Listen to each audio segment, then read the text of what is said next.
Bonjour et bonsoir, ça dépend où vous trouvez le vice-versa, vous souhaite une agréable et excellente journée. Alors, comment vous allez? J'espère bien. Moi, de mon côté, ça va. Aujourd'hui, je me propose de venir vers vous avec une petite vidéo. Alors, il y a une question qui revient toujours. Vice-versa, je n'arrive plus à dormir paisiblement. Vice-versa, je suis constamment poursuivi, pourchassé dans mes rêves.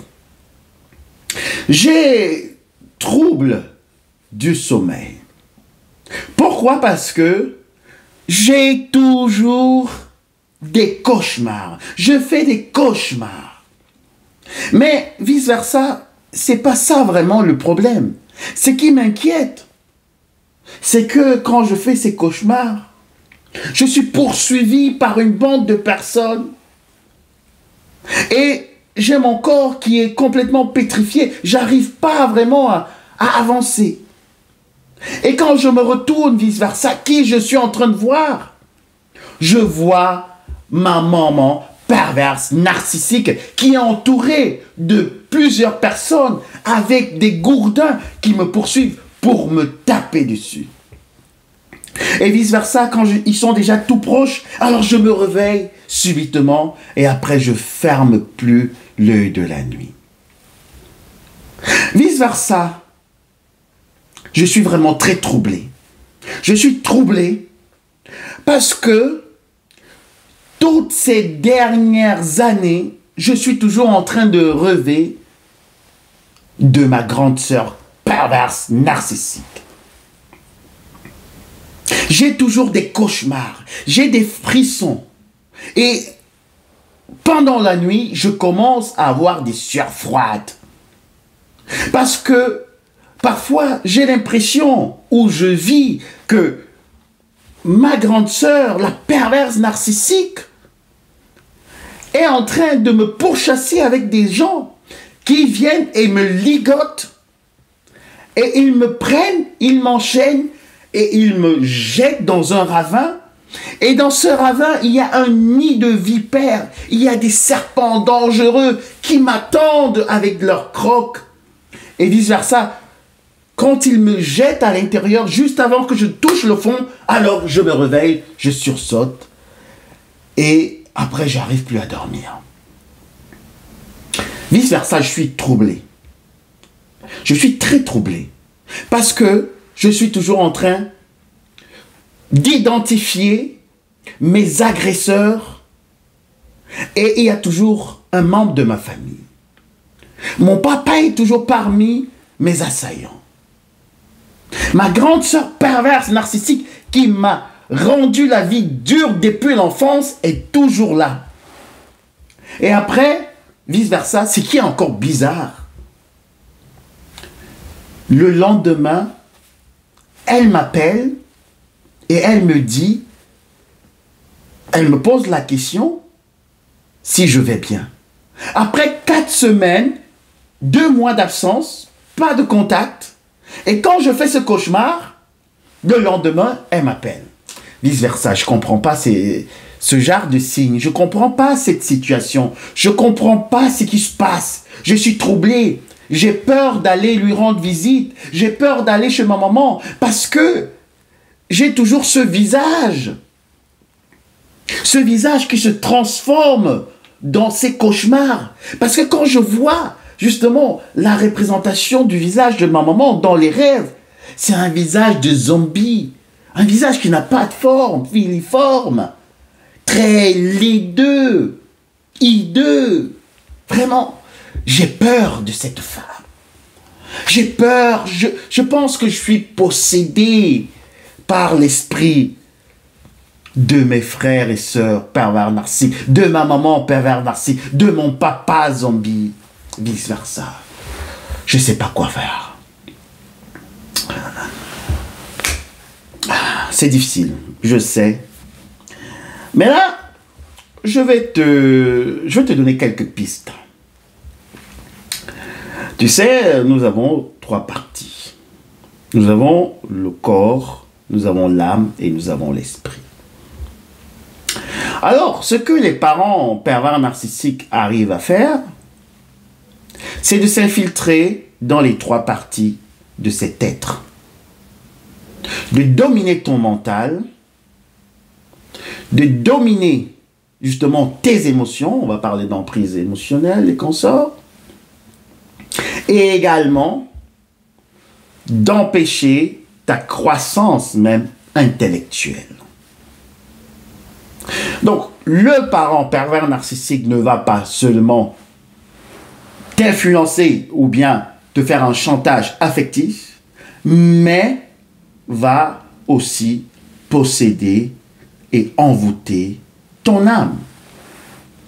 Et c'est pour cela que tu as ces représentations dans tes rêves. Parce que ces représentations, toutes ces scènes que tu es en train de vivre, sont en fait ta peur qui est en fait une peur subconsciente de ces personnes que tu as en face de toi ou bien que tu côtoies. Et comme tu as peur d'elles et que ton esprit est également enchaîné, alors là, tu ne peux pas faire des mouvements pendant le rêve. Tu es bloqué, tu as envie de courir, mais tu as l'impression que tu fais du surplace. Parce que ton esprit, qui est aussi lié avec ton intellect, est complètement bloqué. Et ton âme est infestée. Ton âme est envoûtée par ces personnes. Donc, ça peut être ici ton parent narcissique, que ce soit la maman, hyène, que ce soit le papa zombie, ou bien que ce soit également les frères et sœurs, ou bien l'enfant roi. Tu auras encore ce genre de rêve, ce genre de cauchemar. Tu les auras encore. Tant que tu ne te détaches pas émotionnellement, donc en fait tant que ton âme ne se libère pas de cette emprise, tu auras encore ce genre de cauchemar, mon cher ami. Toutes ces personnes qui te poursuivent, d'abord, on va prendre ici la tête de file. Le personnage central, c'est ce parent qui te fait le plus peur. Il ne te fait pas seulement le plus peur parce qu'il peut te gronder, ou bien parce que, je ne sais pas, il y aura un petit chantage financier, si tu ne viens pas à la maison, si tu ne me rends pas visite, ou quoi que ce soit, on va faire ceci, on va faire cela. Non, non, non, non, non. C'est parce qu'en fait, quand tu es en présence de ce parent, tu te sens pétrifié parce que ton âme est complètement asséchée et tu manques d'assez d'énergie pour pouvoir juste être en paix. Même pour être en paix, il faut des énergies. Pour être en paix, il faut des énergies. Il y a la paix intérieure et il y a la paix extérieure. La paix intérieure, c'est une paix qui vient, on va dire, quand on est en osmose avec soi-même, quand on est unifié, quand on a justement son corps, son esprit et son âme qui sont unifiés. Et également sa conscience, parce que la conscience, l'âme a également une conscience. Donc, ce n'est pas de ça que je parle aujourd'hui, je vais peut-être revenir sur ça, mais quand vous êtes unifié, vous pouvez avoir cette paix intérieure. Et la paix extérieure, c'est celle qui peut être communiquée par l'atmosphère et l'aura que donne ou bien divulgue ceux qui sont autour de vous. Il y a des gens qui sont très paisibles. Il y a des gens, vous êtes à côté d'eux, si vous êtes troublé, votre esprit va se sentir apaisé. Et il y a des personnes, quand vous êtes à côté d'elles, vous allez ressentir également cette joie de vivre, cette paisibilité intérieure qui émane de la personne et qui va aussi vous être communiquer de telle manière que vous pourrez être en paix avec la personne et avec l'environnement autour de vous. La paix, la paisibilité, le calme, la tranquillité. Mais seulement, si on revient, votre parent, la tête de file de ses assaillants, de ses agresseurs, ces gens qui vous pourchassent dans les rêves, est aussi accompagné, votre parent est accompagné des complices. Mais les complices, justement, pourquoi vous ne pouvez jamais voir les visages d'autres personnes? Pourquoi vous repérez seulement la tête de file? Parce que les complices sont justement des complices du 3e niveau. Ce sont des complices invisibles. Ce sont des complices que vous ne connaissez pas. C'est pour cela justement que il y a une bande de personnes qui sont en train de vous poursuivre, mais vous repérez une seule personne. Parce que c'est de cette personne que provient justement votre mal-être. Votre parent pervers narcissique qui vous poursuit dans les rêves est, je vais dire ici, quelqu'un qui vient pour vous nuire dans l'astral, afin que dans la vie terrestre, sur la sphère physique, que vous soyez également dérangé. Et quand vous êtes dérangé, justement, vous n'êtes pas en paix. Et quand vous n'êtes pas en paix, vous ne pouvez pas saisir des opportunités, vous ne pouvez pas avoir de clairvoyance. Et quand vous n'êtes pas clairvoyant ou clairvoyante, alors vous entreprenez certaines choses qui vont être désavantageuses pour vous-même.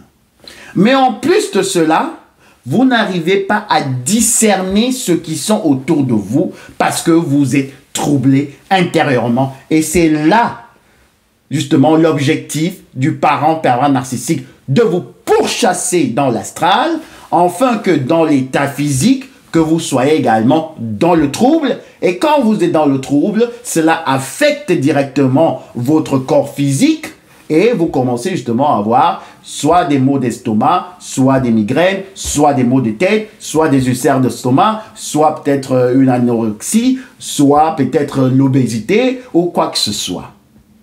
J'espère que vous comprenez. J'espère que vous comprenez. Donc, ne négligez pas ces rêves. Ne négligez pas ces cauchemars. Parce que dans ces cauchemars, vous avez la représentation justement de votre peur, la tête de file, qui est justement votre parent pervers narcissique, votre maman pervers narcissique ou également votre grande sœur ou vos frères. Donc c'est eux qui sont la tête et le cœur justement de tout votre mal-être. Prenez cela au sérieux parce que ça montre que vous êtes envoûté par vos parents. Ça montre que vous êtes sous emprise émotionnelle. Ça montre que vous êtes sous la peur. Ça montre que vous êtes sous le joug, que vous êtes attaché. Ça montre que vous ne pouvez pas avoir de clairvoyance, vous ne pouvez pas avoir de paix, de joie. Ça montre vraiment par, je peux dire ici, dans le meilleur des cas, que par perfection, je voulais dire, que votre vie est représentable ou représentée, si vous voulez, comme une eau trouble. Une eau trouble. Parce que tant que ces cauchemars ne cessent pas, ou bien tant que vous ne fassiez pas vraiment couper le lien d'âme avec ces personnes, alors là, ils vont toujours revenir parce qu'ils auront la domination sur votre âme. Ils auront la domination pour infester votre esprit, pour vous empêcher justement également d'entrer dans une relation transcendantale avec la divinité et horizontalement avec les uns et les autres qu'on appelle ici le prochain, parce que vous êtes troublés. J'espère que vous avez compris les 3 dimensions. Pourquoi vos parents pervers narcissiques voudraient que vous restiez dans la zombification? Pourquoi ils vous poursuivent? dans les rêves. Je reviendrai sur la question parce que c'est très profond. Ne manquez pas de me contacter si vous avez des questions. Et entre-temps, je vous souhaite du courage. À très bientôt. Bisous. Bye.